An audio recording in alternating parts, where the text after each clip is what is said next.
Why are we acting like Emily is innocent? Why are we acting like Emily doesn't have her own motivations here that should really be questioned? There is a lot of manipulation going on here from Emily that makes me uncomfortable, and it makes me uncomfortable to not hear the community not saying something about it. This is my intro music. Welcome to the video. I hope you like it lots, so don't forget to subscribe and click the thumbs up button. Now let's react. Hey, hi, hello there. Welcome to an episode of the Anthropology of Emily's texts, Emily's screenshots to Rachel. We're going to try to stay on track here. Before we get too far, thank you to everybody who's been supporting the channel. Thank you to my subscribers. Thank you to my members. You guys rock. Thank you to everybody who's going to hit the thumbs up button. We're just going to jump in here because I have thoughts. And they are not going to... They're not going to be popular, I don't think. Every time I tend to do this, I get pushback. Is it going to stop me from doing it? No. Couple things to put up front before we talk about this, before we get too deep into the weeds. I like Rachel. I like Rachel a lot. So the first one of you that wants to get in here and tell me that I'm shit-talking Rachel, cool. Anyway, Rachel recently put out 2 videos. One of them is exposing Amberlynn's lies with new receipts. Which is a 2.5 hour long video. And it was very good. It was very, very good. I've watched it several times now. I've watched it with other people several times now. I went over some parts of it that I found incredibly interesting in my live. I will try to put a timestamp of that in the description down below, maybe even a little card if I'm fancy enough in here, so you guys can go watch that. I thought about cutting it out and posting it. I might still do that. I don't know. Still fence sitting on that one. Anyway, my point is, I have already discussed what I found particularly interesting about this video in general in a live. This is not that video. All right. Then, this is 15 hours ago. 15 hours ago, Rachel put out this video, which is Amberlynn Reid needs to address this, where Rachel kind of gives some more context to the screenshots that she went over in her longer video. And it's fine. I like this video. No criticism on this video either. I think context is always good, and I understand why some of that context got cut out. I think it's good that she did a follow-up video to it. I also understand why she didn't want that to be a 3.5 hour long video, though, to be fair, I honestly think people would have watched that as well. Long form content is popular these days. And also, this is the kind of content that the community is into. Now, going back to the first video. I talk about this a lot anytime these kind of exposés come out. This isn't any kind of slander against Rachel at all. Mostly it's about Emily and the community's reaction to Emily as I've perceived it.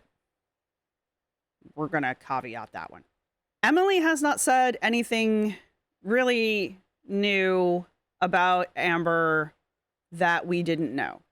If anything, these text messages and Emily's behavior surrounding these text messages that Rachel has provided in her 2 videos really says more about Emily to me than it says to Amber. Is that me saying Amber's a good person? Absolutely not. Absolutely not. I am not defending Amber's goodness in any way, shape, or form. All right. Amber is a weird fucking person, and I think she's a not good person. Not good. I don't think Emily's a good person either. And I think these text messages and Emily's behavior around these text messages or these screenshots, and her clarifications of said screenshots with Rachel later in the second video, really kind of solidify that for me. Emily is manipulating the community, and the community is apparently going along with it. And I see this happen fairly frequently these days with people who come forward with their little exposés or their little tell-alls, or in general, they're just like, Amber's a terrible person. You know, every now and then there's somebody that comes out of the woodwork who wants their 15 minutes and they want to tell us how bad Amber is. Yeah? And I usually completely write these people off, like with Valentine and her wife. That was just absolute bullshit, and I still refuse to give that any kind of credence. I still kind of fence sit with Tammy, Aunt Tammy, just because, like, there's a lot going on there. There's a lot going on. And also, the court case doesn't seem to be going anywhere, which is kind of mildly disappointing. Not surprising, but mildly disappointing. I was really kind of hoping that one would go to court, but it's not apparently going to go to court. Sad. So that was just a bunch of bluster. But that seems to be par for the course in the Amberverse. You get these people, they come out, they want to scream, they want to shout, they want to get on someone's channel and get their 15 minutes, and then they quietly fade into the background until they decide that they've got a new moment to pop up and do something. We see this with Alexis a lot. Alexis, she hates Amber, she loves Amber, she hates Amber, she loves Amber. This is not an uncommon cycle of behavior from side characters in the Amberverse, especially since she's moved to Oklahoma. This does seem to be like a pattern since she's moved to Oklahoma. The only character we don't see doing this is Wifey, which is like the one person everyone wants to hear from. So, but we have Emily now. And Emily has been doing this thing since her and Amber broke up, and even kind of while her and Amber were together-ish, where she just kind of feeds breadcrumbs to the community. And she does it in these kind of like quiet little coy ways where, oh, someone's in her DMs and she just happens to like overshare with a random stranger in her DMs, who that random stranger then leaks all that information to a reactor. Oh, wow, that's weird. Why would you share all that information with a random person in your DMs? That's a strange thing to do. And then that person gets on Reddit or the farms or goes to one of the reactors, because that's actually happened to Rachel. And Rachel does address that in the second video, where Rachel receives some anonymous screenshots of a DM conversation between Emily and a unnamed person. And I actually want to talk about that. We'll talk about that actually in a little bit. So this happens to Emily a lot. A lot.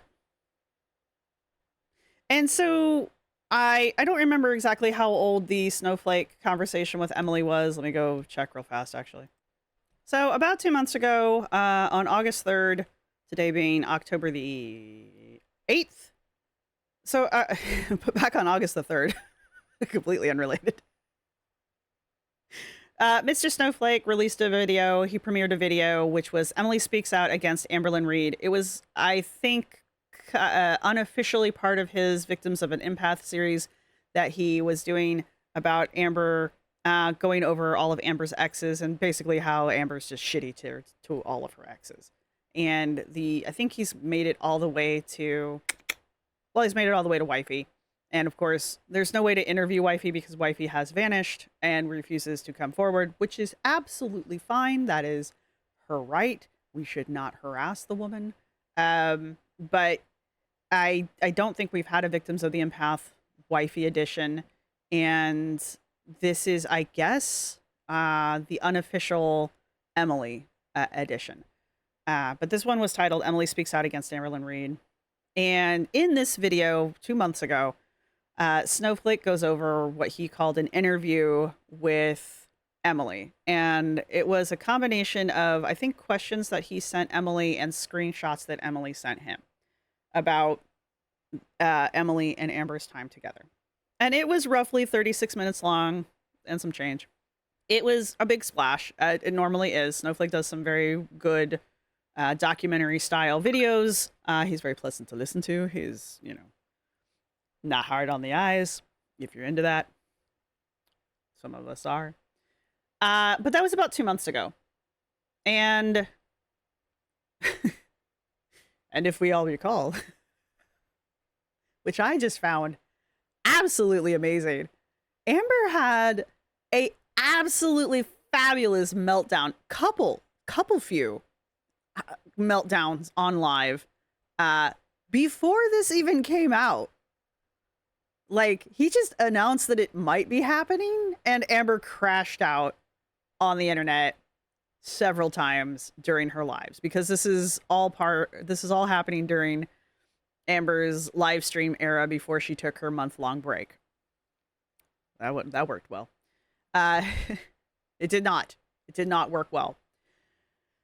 That aside, but it does kind of support my point. It doesn't take a lot to set Amber off. And I made this point all the way back when our very own Quirky Love Rose, again with Emily, Quirky Love Rosie thought it would be cute to leave a comment under one of Emily's public Instagram posts about Rarity. Rarity is not Emily's cat, was never Emily's cat, but Quirky decided to leave a message of support about Rarity under Emily's post. Because, which of course set Amber off. Mind you, Quirky and Amber are apparently BFFs right now, so. Rosie left this comment under Emily's post about Rarity not being Emily's cat, Rarity being Amber's cat. And that, of course, sets Amber off because this is after Emily and Amber have broken up. Amber accuses Rosie of basically trying to steal my man or I guess steal my woman. They are broken up. So, you know, even if Rosie was actually trying to steal her woman, they were broken up, or so we thought. But after this back and forth DM exchange between Rosie and Amber, Rosie then decides to release the DMs between her and Amber, showing Amber rightfully actually calling Rosie out, saying, "What the hell are you doing? You were the one warning me not to talk to Emily because Emily's into feeder corn. And you had warned me that Emily was going to try to off me via food. Why are you talking to her now?"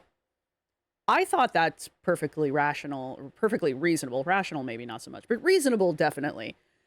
And that actually didn't work out so well for Quirky in the long run. But Quirky was trying to be like, ha ha ha, look, I said, ha ha, look how unreasonable and how, you know, how much Amber just kind of goes off the deep end and rash. She's just being crazy in the DMs. No shit. We know she does this. If you poke a bear, the bear goes rawr. Okay? But we know Amber does this shit. Bringing us back to this. I don't think Snowflake had intended to cause Amber to have multiple meltdowns on her live streams. I think he was just trying to drum up interest in the fact that he was going to have a video where he was interviewing, doing an interview of sorts with Emily, because everybody had been interested in this. This was a hot topic in the community and has been for a long time. Everybody was like, "Well, we want to know Emily's side of the story," because we know Amber's. We know the ever evolving story that is Amber's relationship with Emily. And I do mean ever evolving. It's just not surprising, though entertaining, not surprising that when he said, "Oh, I've got this interview," that Amber then crashed out. Right? And he was able to clip it and put it in this video, which makes this video even more entertaining. This is actually probably one of my more favorite videos, just because of the entertainment value of it all. We're not watching this. I will link it down below. Do go watch it. It is absolutely, really is good. Not saying Rachel's videos aren't. All right. It's just, there aren't moments of levity in them. All right. There's also, further evidence that it is very easy to trigger Amber. Aunt Tammy going on Jordy's channel multiple times, pretty much every time, well, except for the last few, I think, every time Tammy originally went on Jordy's channel, it set Amber off. It is not hard to set Amber off. But knowing this brings us all the way back to this and to Emily again. Now, Emily knows it's easy to trigger Amber. They dated for several months, several months, and then they were in communication with each other for several months after that. Whether they were still dating or not is up in the air. Amber says they were still together. I don't know if Tommy actually thinks, see, I told you I'd do it. I don't know if Emily may have thought they were still together. That's something no one has asked her. And Emily has not offered that information up. Emily has admitted that they were talking together, but as far as being in a relationship like Amber thinks they were, no verification there. Now, I personally think Amber thinks they were in a relationship. I don't think Tommy thinks they were in a relationship, but this goes back to Tommy as a manipulator. I think Tommy was perfectly happy letting Amber think they were in a relationship because Tommy was getting what she wanted out of Amber, which was feeder content from Amber, because Amber was fully aware from the beginning that Tommy was into, well, feeder content. So there's that. Even though Amber was like, no, she's totally not into that. She's totally not like that, you guys. She's totally not like that. To which Emily goes, I never said I wasn't into that. Touche. Coming back to Rachel's original video that was posted 2 days ago, which would be October the 5th, today being the 8th. There was a lot here. And even Rachel says that at one point there is overlap between the screenshots that Mr. Snowflake received and the screenshots that Rachel has. Rachel points out, however, that there were missing screenshots that Rachel has that Snowflake did not, and that there was like a 20-minute gap or something like that. Now, was that 20 minutes like groundbreaking? I don't feel like it was, but this was a very interesting video just to see the evolution of the whole event leading up to Rarity going missing. And I like the way Rachel did this. I like the way Rachel organized it. I like the way Rachel presented everything. And I like the arguments that Rachel put forward in this video. Like I said, it's a very long video. I've watched it multiple times now. We are not going to watch it, but I will link it down below. Go watch it if you haven't. I don't know who you are. Go watch it if you haven't. And you will see what I'm talking about. It's great background noise, by the way. If you're just like looking for something to play in the background while you're doing some kind of project, this is fabulous. It's very informative. It's very even. Beautiful video. That being said, the people are like, oh, why is this coming out now? I've heard that from several people, including my mods who I was speaking to about a lot of this that I'm getting ready to go into. Why did Emily release all this now? I don't think this video was necessarily an Emily release this now type of video. I think what might have happened is, and I don't know, I should actually ask Rachel this, but we're just going to go with my unverified assumption at this point. I think what might have happened is Rachel received this information roughly around the same time, that 2-month-ish mark ago, that Snowflake received this information, only because I know that Rachel has a real life. And I know that Rachel was gone doing real life things for a good chunk of time. And I also know that Rachel had other projects. And also, there's a lot here. And it took Rachel a while to get through it. So I'm just thinking that this isn't necessarily this was timed to, well, okay, Rachel may have timed this video to come out when Amber returned to the internet, because Amber made her triumphant return to the internet after her long break. I want to say roughly a week ago, right before October, like a few days right before October. But her official return date was October the 1st. And so people are like, oh, why is this video about Emily's screenshots coming out right when Amber comes back? That is probably more a Rachel timing thing and less an Emily timing thing. Emily probably may have sent this information to Rachel roughly around the same time that she sent it to Snowflake. That is my guess. I could be wrong. Feel free to correct me if I am. But I'm just guessing because of the amount of information and just, real life. It is entirely possible that Rachel has had this information for a while. And timing wise, it's the perfect timing for Rachel to release this video on her channel. So the timing is probably more Rachel's doing than Emily's doing. That being said, it is possible that Emily saw that Amber decided to take a hiatus because Amber did actually announce it this time that she was going to take a hiatus. That's how we knew she was going to be back in October, which, tinsel star for at least letting your audience know that you were going to take a break.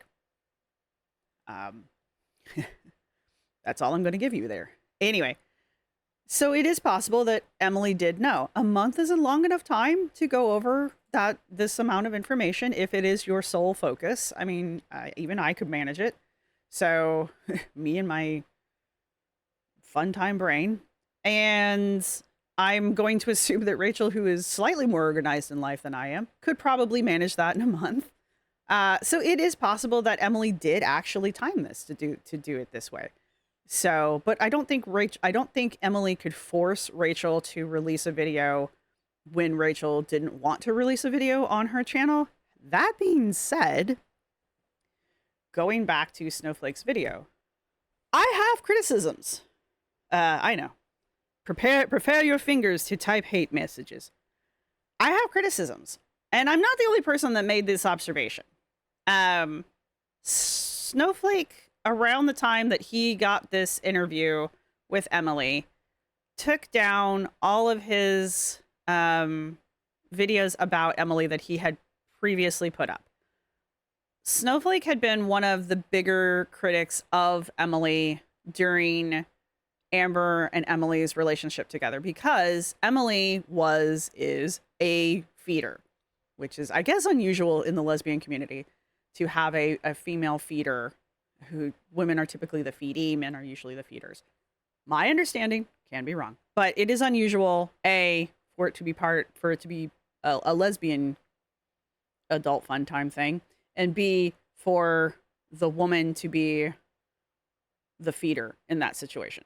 It is an unusual combination, right? So good luck, Amber, finding a replacement is kind of where I was going with that. Anyway, the point is Emily is a rare breed. That being said, Snowflake made a lot of, not like a ton, but several videos pointing out feederism, the damages of it, and basically criticizing Emily, her participation in that particular adult fun time, and specifically looking at Emily and her fiance, her past fiance before Amber, because Emily had a partner before Amber who passed away, weighing roughly 1,000 pounds. And it is the overwhelming opinion of the community, the reaction community, not the reaction community. It's the overwhelming opinion of the Amberverse that Emily contributed heavily. I don't want to use certain words because I would like to not get demonetized. That Emily contributed heavily to the passing of her literal 1,000-pound partner. And Snowflake was definitely one of the people that pushed that narrative, right? And he had videos that suggested that heavily, among other videos. His videos about Emily have been privated, they are not available. And they went missing around the time that this video was put up. I just checked his, this is Mr. Snowflake B-roll, which used to be something else. I forget. It's the second channel. I just checked this channel and none of his Emily stuff is up there anymore. And his other channel, I think, is more of his documentary channel. So it doesn't look like his Emily content is back up.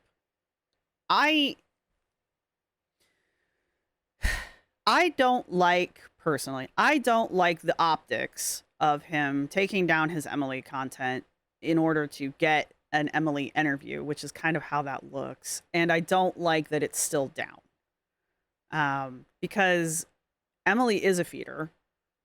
Has admitted that, so it's not like it's not true. I get reversing your stance on it, especially on some of the more stronger worded things, because, you know, I get that. But maybe a message or something explaining why. And maybe there was, and I've missed it. And if there is, I apologize. So let me just put that out there. But currently, as it looks right now, to me, it looks like all of this was taken down in order to get an interview from Emily, which it just doesn't look great. Anyway, that's my only criticism about this, because like I said, I really enjoyed this video. So clearly I'm not that upset about it. Bringing us back to Rachel and these receipts. So anyway, my point was, I don't really think that Emily could have controlled Rachel's timing of the release of this video, but I was trying to point out that Emily did seem to have some influence over Snowflake taking down videos about Emily in order to get an interview from Emily on his channel. So Emily does seem to have some influence over reactors when it comes to getting content from her. So it's not outside of the realm of possibility. But I don't think that's what happened. That's my personal take on that. It doesn't feel that way. I could be wrong. Now, all of that being said, what are my important criticisms here that are not, again, they're not about Rachel. They're really not. I don't like that, much like the missing videos on Mr. Snowflake's channel, that we have all seemed to forget that Emily isn't a good person. Okay? I feel like Rachel was more neutral than not in her presentation of the screenshots that she received from Emily. However, I would be lying if I didn't say there wasn't some bias towards Emily during the video. And that, I think, is, I mean, we're humans. We're human. Yeah, we're human. We have biases. That's how this rolls, right? And you can hear the bias as the video rolls on. The problem is it's really easy to not like Amber, and it's really easy to be against Amber. And I'm not saying we shouldn't be. I'm not saying Amber isn't an ABS user, AB user, sure. I'm not saying she isn't one. I'm not saying she isn't violent towards her partners. I'm not saying she isn't a shitty pet owner. I'm not saying any of that, because it's all been demonstrated, and it all seems to be demonstrably true. There are literal videos. There's visual evidence. More than one of her partners, her established partners, have come out and said, like, verbatim the same goddamn thing over and over and over again, as again demonstrated through Mr. Snowflake's victims of an empath. The Emily, however, becomes unique, right? Emily is a unique case here, and there's a lot of criticisms towards Emily that I heard towards Wifey, who, again, we don't hear from. And I'm not trying to be like, oh, we need to go hunt down Wifey. We don't. We need to leave Wifey alone. But there were some criticisms towards Wifey that I heard originally kind of leveled at Emily. And I don't understand why I don't continue to hear it. Because with Wifey, it kind of died down a little bit, just because Wifey just kind of dropped off the planet, because Wifey didn't want anything to do with the community after, well, she didn't really want anything to do with the community while she was dating Amber, and she definitely didn't want anything to do with the community after they broke up. Emily, on the other hand, seems to continue to occasionally poke and prod the community here and there with like these, oh, random persons in my DMs asking me very personal questions, so I'm just going to unload on them. And then, oh, who would have guessed that person, that unknown person who I've just unloaded emotionally on, has taken those screenshots and put them on the Reddit, the farms, or taken them to a reaction channel for them to publish, which I have to unfortunately mention that did happen to Rachel. Rachel does mention it in her second video. We will talk very briefly about that. Not because of this. We're going to talk about this right now. We're going to talk about it later for a different reason. And Rachel did unfortunately publish a video that she has taken down because, or she privated it because she was sent anonymous screenshots between an anonymous person and Emily talking about domestic violence between Emily and Amber, and Rachel published those without asking Emily if she had permission, because it was a discussion about Emily's DV with Amber. Rachel took the video down after receiving backlash from it, and she donated all of the AdSense raised from that video to a domestic violence shelter in the UK, because Rachel's from the UK, if you haven't picked up on that. Anyway, personally, I think that was well handled. So if a couple of you asked me about that, I made a video about it back when it happened. There you go. Reestablished. But my point is, this shit happens to Emily a lot. And it seems to happen to her on a fairly regular interval basis. And then finally, we start getting Emily just straight up reaching out to reaction channels. And not just reaching out to reaction channels, but apparently shopping reaction channels. And not just shopping reaction channels, but shopping reaction channels that she knows are the channels that irritate Amber the most, which is behavior that we've seen from Valentine and her wife, from Aunt Tammy, and now we're seeing it from Emily. We see this behavior from the people in the side characters in Amber's life that are looking for attention. All right? This is not a slam against any of the reaction channels that take up these cries for help, these cries for attention, because reaction channels are reaction channels, right? Of course, they're going to take this. It's like going to a news reporter with a really hot story and then expecting the news reporter to be like, nah, I'm good. It's just not going to happen. All right. That's how that is. The thing is,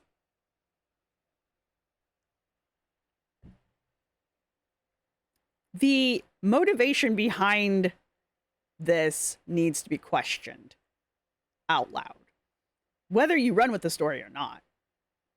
The motivation behind it needs to be questioned, because Emily is not a good person. Emily, I don't think, has ever been a good person, right? There's a lot of little details about Emily that we the community just kind of tend to forget. Okay? A lot of little details that we just don't mention anymore for whatever reason. And it all just seems to be to kind of soften Emily as a character so that Amber looks worse. We don't need to do that. Amber is a bad person. You don't need to make her look worse. But what you do need to do is remember that Emily isn't good, because Emily is manipulating the community, much like how Valentine and her wife tried to manipulate the community. All right? And depending on where you stand with Aunt Tammy. All right?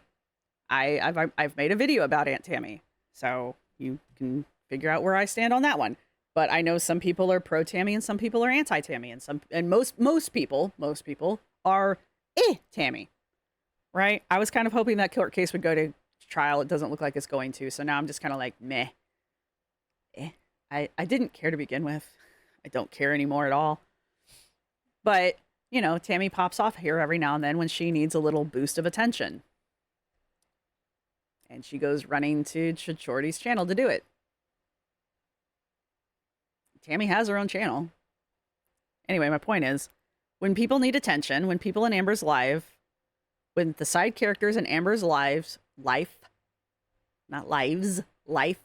need attention, they go running to reaction channels. And they go running to the same reaction channels over and over again, because those are the ones that irritate Amber the most.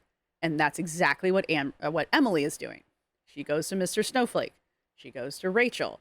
I was told in my live that I did over this, can't verify, but I was told that Emily also reached out to Karina Kaboom, who in the past has been like enemy number one for Amber.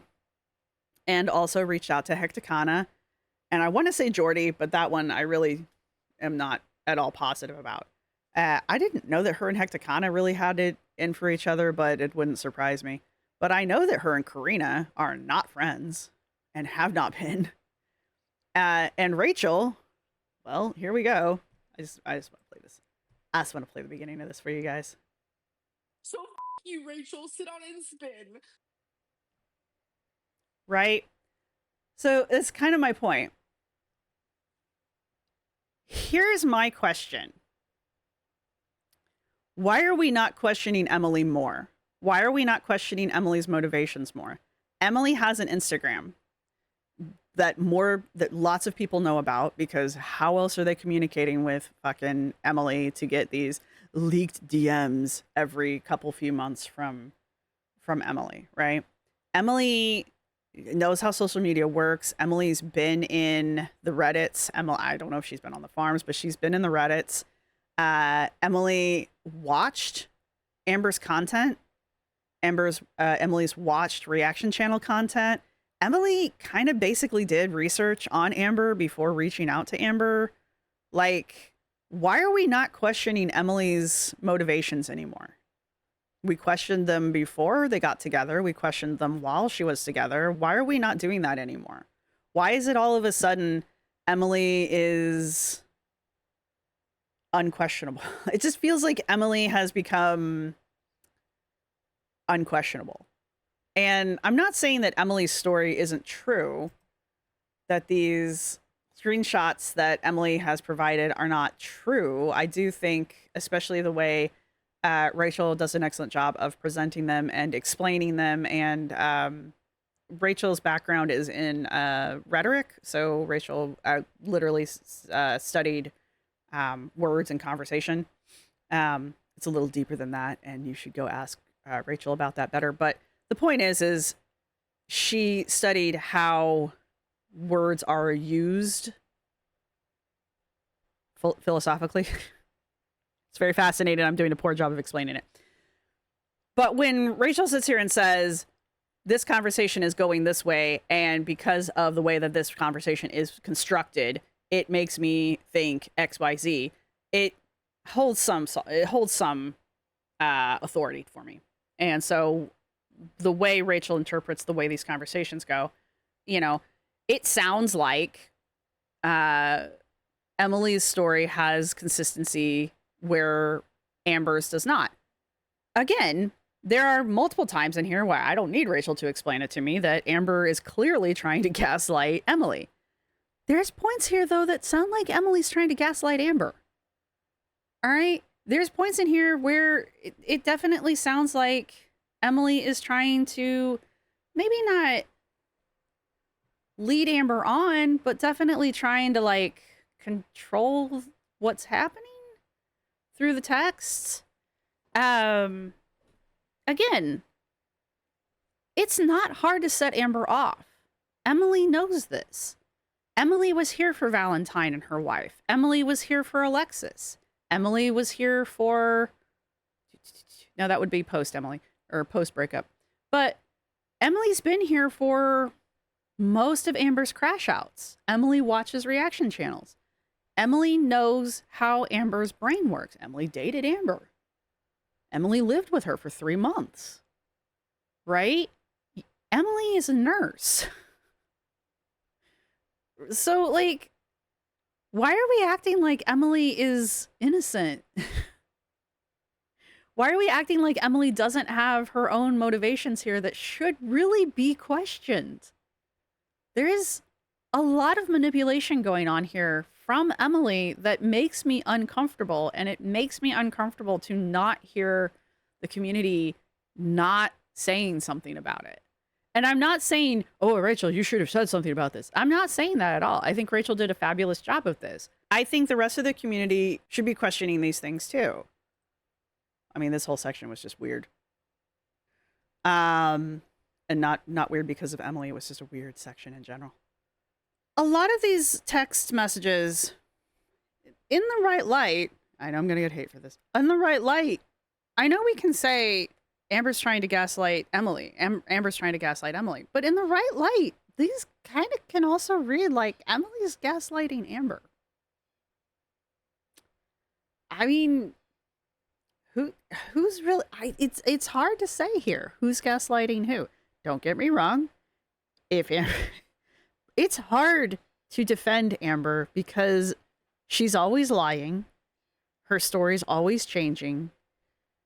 Rachel makes an excellent point about how Amber kind of adopts diagnoses about things when she gets with various partners. However, with the PTSD thing, I think Rachel does mention how Amber talks about PTSD and about her PTSD around the same time that Emily's talking about her PTSD.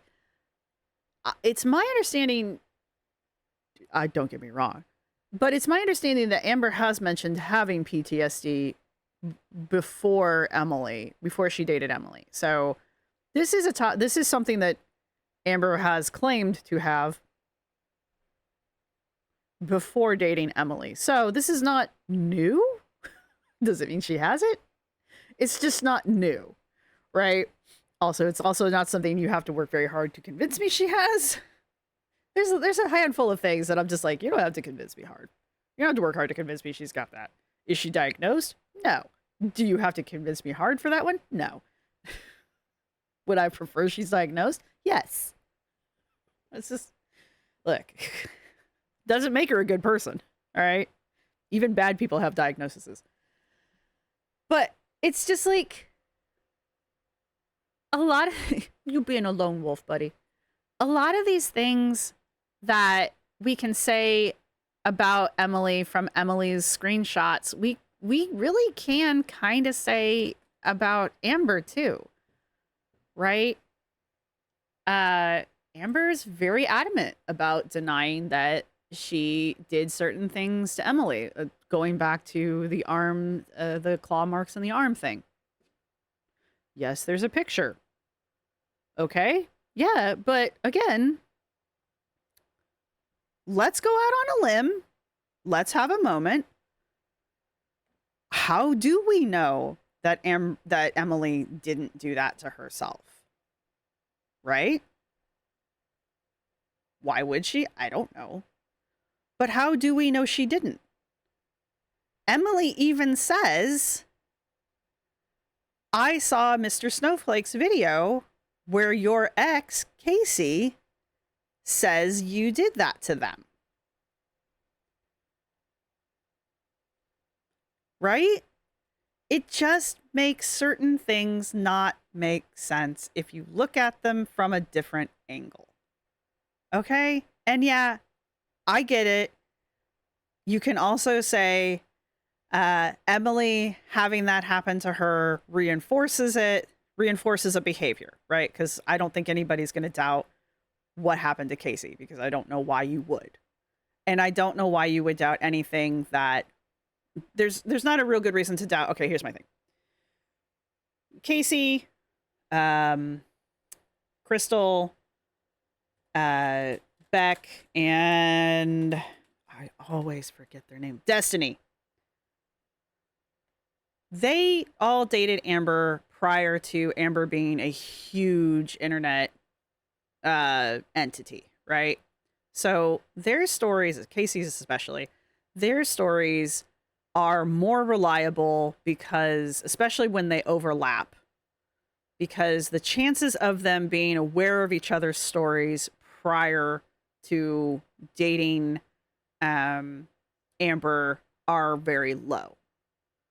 Okay, so their ability to be aware of Amber's prior behavior before dating her is very low. Is it impossible? No. Is it low? Yes. After Beck, especially, Amber's all over the internet, and Beck's relationship was where we see most of Amber's most egregious behavior, right? Like, that really is where we see a good chunk of Amber's truly terrible behavior towards her partner, as far as, like, especially mental and emotional abuse, right? So And then it just kind of spirals from there. And then Snowflake comes out with his Victims of an Empath, where he manages to interview everybody but Crystal.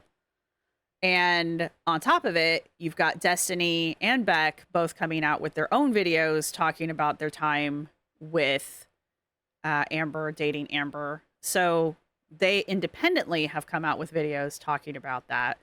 My point is, there's a lot of content out there discussing what it's like to date Amberlynn, right? And again, Emily has access, had access, continues to have access to all of that. So did Wifey. And people were able to clock Wifey because Wifey was like, no, I didn't do any, I didn't know who you were. I didn't watch any channels or anything like that. People were able to clock Wifey in that lie. And I believe people clocked Emily in that lie too, right? So we know that Emily knew Amber, or at least knew the internet history of Amber. My point is I was in the skeptics community way too fucking long to take everything Emily says with, without some kind of grain of salt. All right. Do I think people, even if Emily is a bad person, do I think Emily deserves to be abused? No. I don't think Amber deserves to be abused. I know people will argue with me on that one. And I still don't believe that's true. Right? I still don't believe bad things deserve to happen to bad people. I just think bad people deserve justice to be performed, which is why we have laws. Theoretically. Again, we're not talking about that on this channel. Back that one up. But the point is, Emily had information and consumed information about Amber, and yet still dated her, still lived with her, still invited her into her home, still, after taking her back home, continued to be in contact with her, knowing what Amber's like after Amber breaks up with her exes, still, as far as I know, is still in communication with Amber, because in Amber's most recent few lives, Amber talks about texting with Emily. Amber was recently in the emergency room and mentions texting Emily about it. Why hasn't Emily blocked Amber? Why does Emily continue to talk to Amber? What is Emily getting out of this? Why did Emily decide to, even a long distance relationship, decide to get back into any kind of relationship with Amber after driving her back home and breaking up with her, according to Emily? Why did Emily allow, if they weren't back together, why did Emily allow Amber to think that they were back together? What was Emily getting out of that? This is all calculating. This is all manipulative. This is all controlling behavior. Is Amber not capable of these things? Clearly, Amber is capable of these things. There is plenty of evidence to suggest that Amber does try these same tactics, but Emily's doing it too. But yet everybody seems to be like, oh, Emily, poor Emily. Emily's playing the community, and it seems to be working, and I don't like it. And I just feel like people aren't saying that or acknowledging it. And if they are, I'm sorry I'm missing it. And kudos to people who are, because I'm not calling out anybody in particular. I'm only pointing out Rachel's channel and Snowflake's channel because they are the two that have screenshots directly from Emily. And that's the only reason I've pointed out those two channels. All right. Neither of them have, well, not really. Neither of them have really gone into Emily being like poor, pitiful Emily. Though I do still question why Snowflake took down his Emily videos and why he hasn't put them back up. I would just like him to put them back up. I can understand him taking certain ones down and keeping them down. I honestly can understand that. And if he chooses to keep them down, I would just like a little note being like, hey, I no longer, think this, or, in light of new evidence, or just in light of new whatever, I just don't agree with this opinion anymore. Because I also understand, as a creator, changing your opinion on things, I would just like to know why they're not there. And I would like to know that it isn't because, hey, I wanted to get an interview with Emily, so this was my payment. to Emily to get that interview. Right. So anyway, this is the second video. It's a slightly longer video than normal. Hopefully I'm not being too rambly. I'm really trying not to be. This is the second video that Rachel put out yesterday, trying to clarify certain aspects of the screenshot video. Again, I think it was very well done. Rachel is clearly a lot better at organizing her thoughts than I am. There's a lot in this video that I might actually end up going back over in a separate video, because I do still feel pretty strongly about the topic here that I'm discussing. So we might still end up going over this video maybe in another couple days. This one's a little bit different because there's a lot of taking Emily at Emily's word for the sake of taking Emily at Emily's word. I don't like that without caveats. And I know over here I say, in anthropology, we have to take our informants at their word. It doesn't mean that we have to believe them. It's just that they're the only informant we have. We have our primary informant. We have our secondary informant. Our primary informant in these situations is Amber. Amber's our primary informant. She's the one that first tells us about the story. She's the one that first tells us about the event. Tommy here is our secondary informant. Tommy's giving us a secondhand account of the event, right? If there was a third person involved, like Alexis was there for some reason, I'm just throwing that out there. Alexis would be our third informant, right? They would have a third-hand account for this. But these accounts that Rachel is giving us here about events that we as a community have discussed in the past, a lot of this revolving around Rarity and Rarity going missing. These are things that we have already been told by Amber. And so we are now getting a second story which contradicts details that Amber has given us. As much as we don't like it, and as much as we want to say Amber always lies, we don't know that Emily always tells the truth, right? And it's not a black and white situation. Emily doesn't have to be the one telling the truth, and Amber doesn't have to be the one always lying. They can both lie. They can both tell the truth. I know that sounds weird. Welcome to Anthropology. But it's entirely possible that they're both lying, and they're both trying to CYA. But the real problem here is Emily's motivations. We know Amber's motivations. She's a fucking liar. And she doesn't want to get caught in trouble. And she's trying to make herself look and sound like a good person when she's not, right? Amber's motivations are totally selfish. They're totally self-preservationist. She's trying to look good because she thinks she's a good person. What the fuck are Emily's motivations here? What is she getting out of this? I need to know, because these are really suspicious to me at this point. This is just suspicious to me at this point. And it just gets more and more suspicious the more and more I hear. Because Rachel's better at doing chapters than I am. Emily talks about the backdoor incident.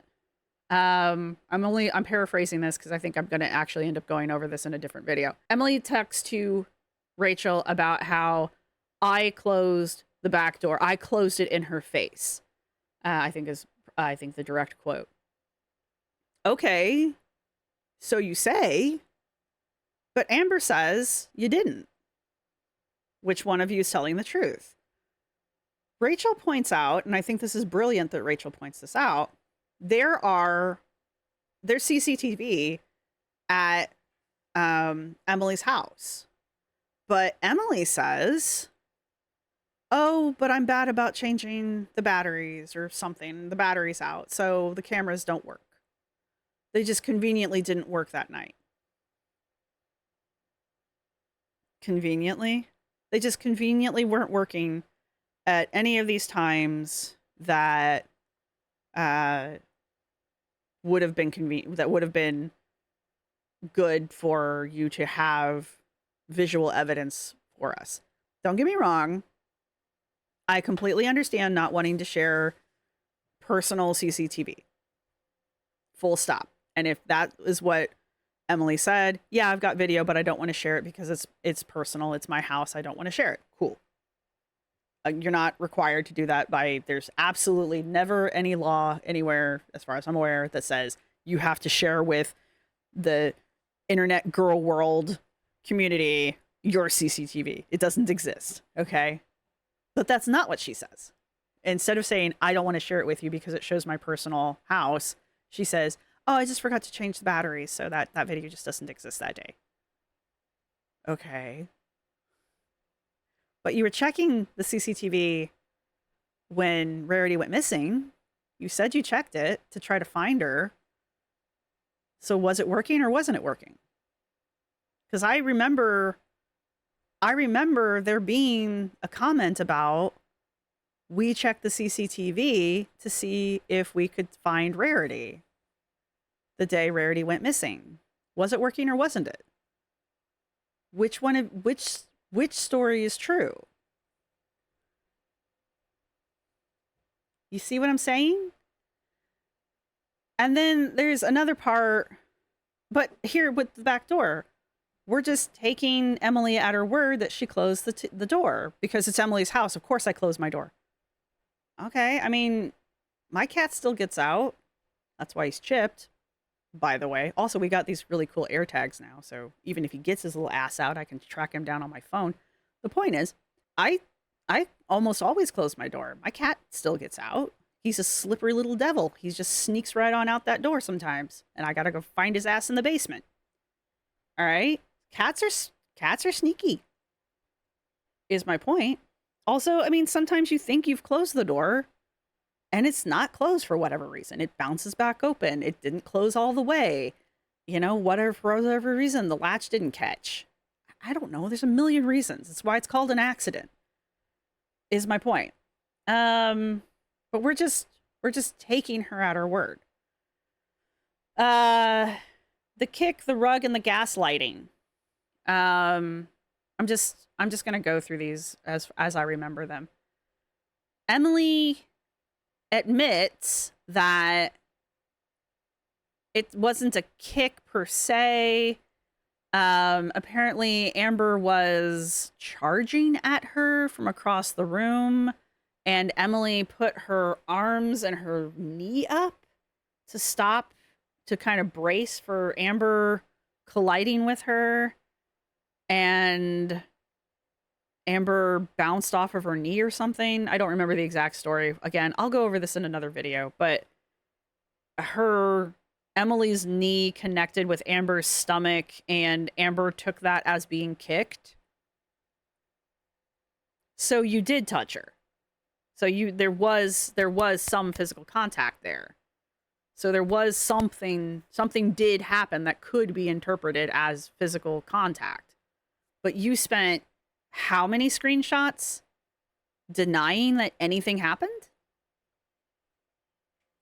Do you see what I'm starting to say? This is a security cams section where Emily talks about how she doesn't put batteries on the security cams.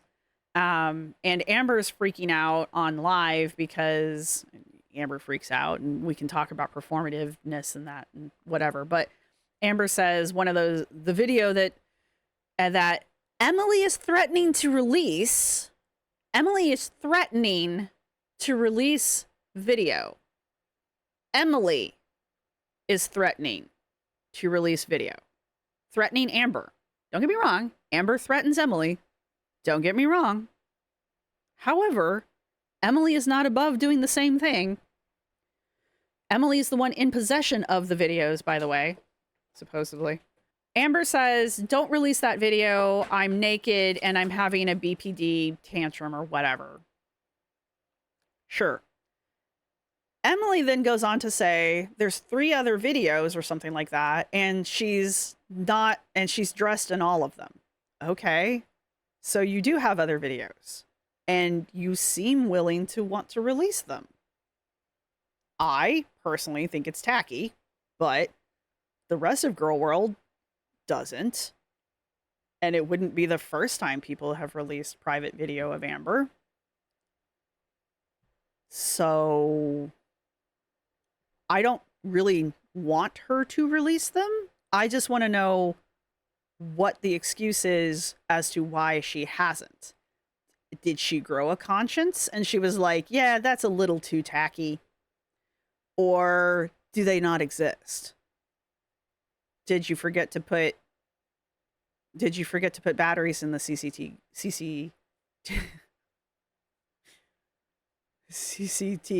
cameras that day too?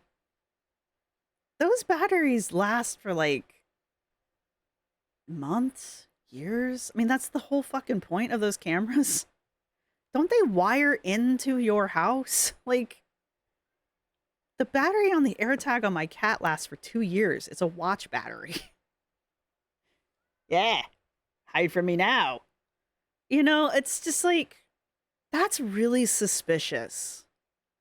So you go months, years without replacing the batteries in your cameras? I don't know. That's really suspicious to me. And I do think Rachel actually does draw that into question during this video. I think she does actually question that. But so did my mods. My mods were like, don't you think that's kind of suspicious?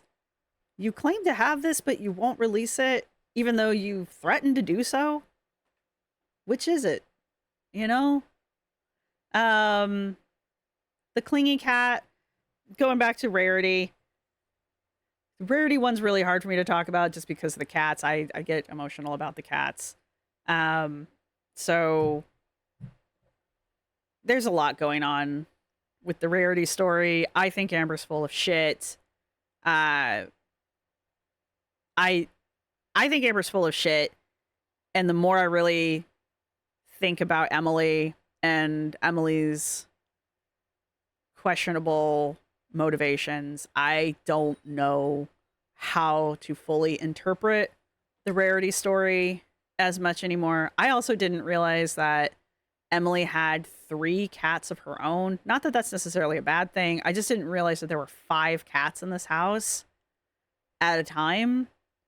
That really changes the dynamics a lot. Just because, like, you've got 3 established cats in a house with, like, doesn't she have like 1 or 2 dogs of her own? Like, she has several animals, and then you bring in 2 brand new animals, older animals even, and it really does change animal behavior in that situation. But anyway, that's a whole other conversation. The nail marks, the ADHD, and the PTSD. Okay, the ADHD. Honestly, as someone who's been diagnosed and doesn't believe their own diagnosis, I don't honestly recall Amber talking about having ADHD very often. So that one, I think, I honestly do not recall Amber ever really talking about having ADHD, and I don't really recall her talking about having it much when she was with Emily either. Or maybe when I did hear her talking about it, I just took it as her doing like everybody else does. Oh, I got ADHD. So maybe I didn't really clock that one. But the PTSD, I'm almost positive Amber's talked about having PTSD in the past before Emily. So does that mean she's been diagnosed with it? No, but I do think she's talked about it in the past. So that one I don't think is that new. The nail marks thing, you know, the more I really get to thinking about Emily and her motivations, I'm just saying it's not impossible that things went the way Amber says. Do I think they did? I don't know. Probably not, because Amber lies. Amber's a lying liar who lies. But I'm not entirely sure that Emily doesn't lie. So I don't know what to believe at this point. Right? That was a weird one. The betrayal part. Oh, this little section about A, though. How far into this are we? I do want to play this little bit. Okay, no, I don't. I want to talk about this part about A. Because, like I said, probably going to go over this in a different video. But Rachel, as I mentioned way earlier, Rachel received some anonymous screenshots from somebody who had crawled into Emily's DMs and asked Emily some very personal questions about DV, and Emily just randomly started talking to this person they don't know about DV and their relationship with Amber, as you do. I'm sorry, that's weird behavior. I'm sorry. Just randomly talking to a random person you don't fucking know who just slides into your DMs about DV in your relationship with your girlfriend, your ex-girlfriend, that you know everybody on the fucking internet wants to know about. It's weird. I'm sorry, it's weird. Full stop. Anyway, Rachel gets these screenshots after the conversation has happened, and Rachel makes a video about it. And the real issue with the video was that Rachel made the video with the screenshots without asking Emily's permission to publish the screenshots, because she protected the identity of the person who sent the screenshots, who she named A, but she didn't ask permission from Emily to use the screenshots in the video. And that was the real issue, was the lack of permission from Emily to use the screenshots. Because otherwise again, we know Amber's AB Yusuf. I'm not entirely positive that Emily's not. But either way, Rachel received backlash from it. I personally believe Rachel did the responsible thing in that moment, and she took the video down. She donated the proceeds to a domestic violence shelter in the UK. And when she does bring it up, she mentions that what she did was not the correct thing to have done. And she's learned her lesson. And now we have, better videos, because Rachel's a professional. I'm sorry. There, I said it. I think Rachel did a good job. Now, in this little section here, Rachel talks about how, she said it was Jordy's live stream, where Jordy tries to assign a name to the individual who sent Rachel the screenshots. And here's the problem. Rachel says that is not the individual who sent her the screenshots, and Rachel does not share the name of the person that sent her the screenshots, and she says she is not going to do so. And that's fine. I don't believe she needs to. I do think it's a little irresponsible to just kind of, because apparently Jordy said, oh no, that is the person that sent her the screenshots, which is dangerous, because unless that person came to Jordy and said, oh yeah, I'm that person that did that, Jordy's just named some random person as the individual who did that. And if that's not the person, you just blamed some rando person for doing something they didn't do. And regardless of how the community may or may not feel about it, there's going to be people who didn't appreciate that, who are going to go after that person for their bad behavior, however you feel about it, right? So you basically just set somebody up. Unless that person came to you and was like, no, that was me, and then they set themselves up, that's a whole other story. I wasn't in Jordy's live for that, so I don't know exactly how that all went down. But Rachel was very adamant about that individual was not the person who sent her those screenshots. And she was also very adamant about the fact that A doesn't even have anything to do with their name. It was just the first letter that she thought of to assign to the person, probably because it was anonymous. A anonymous. We got to be careful about these kind of things, because there are people in the community and outside the community who don't like this type of behavior, and they will go after people for participating in that type of behavior. And you don't want to set somebody up for retaliation who has nothing to do with it, because it's potentially dangerous, is kind of where I'm going with that. But anyway, I just wanted to talk about that because I just thought it was something that needed to be addressed. Does everybody fuck up eventually? Yes. Do we as creators need to be careful about how we fuck up? Yes. And I feel like that's one of those times where we need to be like, because once you've done that, is even if you go back later and you're like, oh wait, I messed up, it's a little late. So, right, all right. The rest of this is Amber's weird responses to Rachel's videos, and Amber's totally unbothered. So there's that, and Rachel calling Amber to address it, and then Rachel does some shouts outs, and Rachel hit 50K. Actually, she's at 54K. So congratulations. And that's the end of that video. But those were the highlights that I wanted to get to. I think I am going to go over the little details a little bit more.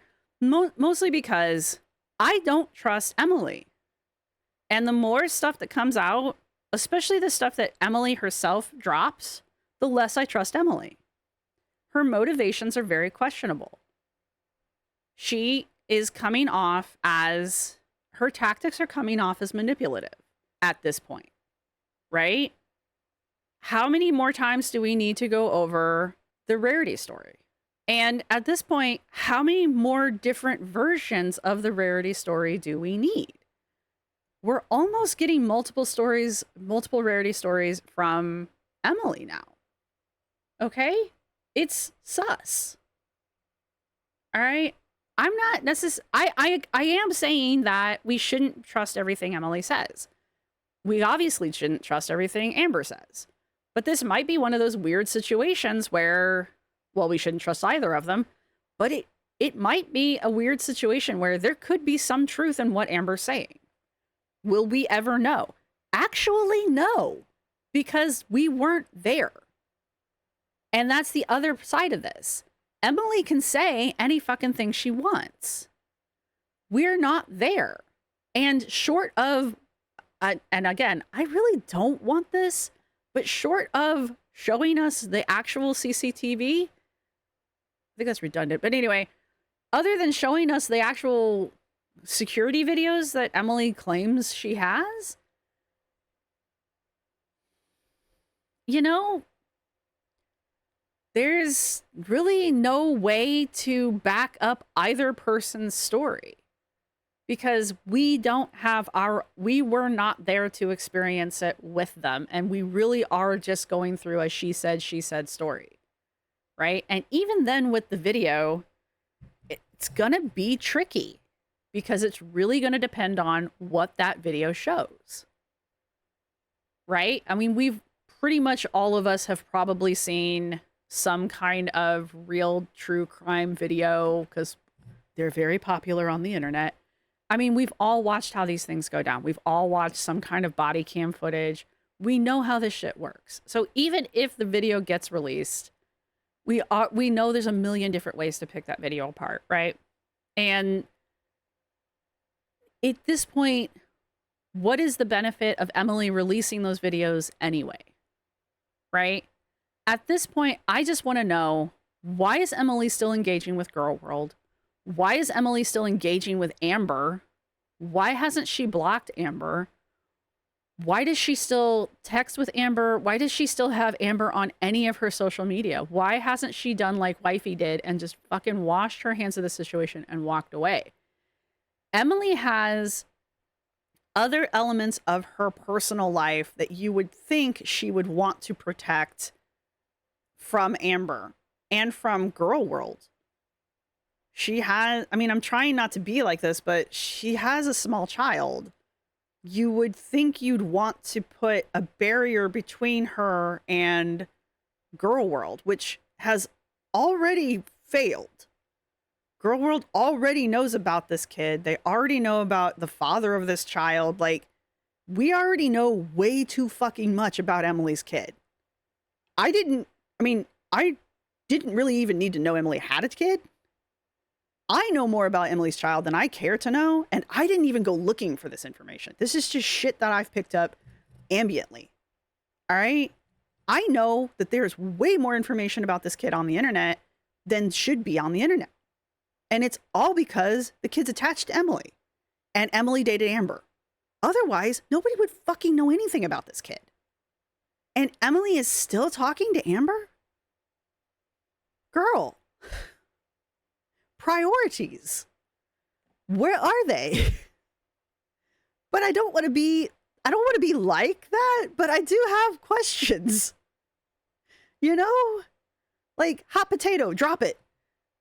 Anyway, I just needed to make this video. Maybe I'm completely off. I just don't feel like this is being addressed. And I do feel like Emily's getting a pass. And I see this happen a lot in girl world. I saw it happen at the beginning stages of the Valentine story. I saw it happen with other bad agents before Valentine. There's been at least 2 instances that in my memory that happened long before I started reacting. So there's no way in hell I can track this shit down, of people who literally faked information about Amber. I mean, it got caught eventually, but they faked it and they put it out there, and it took off like wildfire. Because people just want to believe the worst about Amber, which is fine. Amber's a shitty person. Do you really need more people saying Amber's a shitty person? I mean, at this point, because of how much information there is out there about Amber, you really have to be skeptical about the source of the information and the motivation behind the source of the information. Because it's too fucking easy at this point to just make shit up because you want attention. Or in Emily's case, it's just too fucking easy to keep putting little breadcrumbs and embellishments and just to keep tapping on the glass to remind people that you exist, because people just want you to repeat that, oh, Amber's a terrible person. No shit. Right? But at what point do you have to go, Emily, why are you still here? I mean, no offense, but I mean, even Destiny and Beck have, for the most part, stopped talking about Amber. I can't remember the last time Casey talked about her.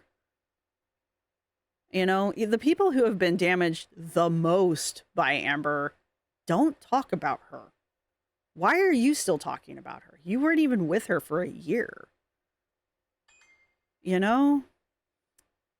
So anyway, if you've made it this far in the video, go ahead and put a ball of yarn or some knitting needles, I think there's knitting needles, down in the comment section as your emoji, because I'm always fascinated with her wall of yarn. I'm actually envious of said wall of yarn. I love her wall of yarn. I wish I had one. Go ahead and put that down in your comment section. Let me know what you guys think. Please leave a timestamp. I will totally forget what the hell I was talking about at any given point. Go ahead and leave a timestamp down below with your comments. That's all I've got. I expect I expect a certain level of pushback. If you can't be nice about it, I'm not going to put up with it. I know that I'm saying things that people aren't going to want to hear, but you can be nice about it, I guess is where I'm going with that. Otherwise, feel free. Just make sure you put timestamps so that I remember what I said. I will be putting Rachel's videos down in the description. I'll put Mr. Snowflake's video down in the description. I don't think I really went over anybody else's videos. Do not go to either channel and leave any form of hate. That was not the point of those videos being here at all. And if I find out that you did that, I will disown you. And that's pretty much all I've got for you guys. So thank you to everybody who's been supporting the channel. Thank you to my subscribers. Thank you to my members. You guys rock. Thank you to everybody who's going to hit the thumbs up button. And I will see everybody when I go over this video, because the more I think about it, the more I really want to do that. So I will see everybody in the next video. Bye. This is my outro music. You can't copyright strike me because it's just me singing. This is my outro music. Thank you for watching. See you next time.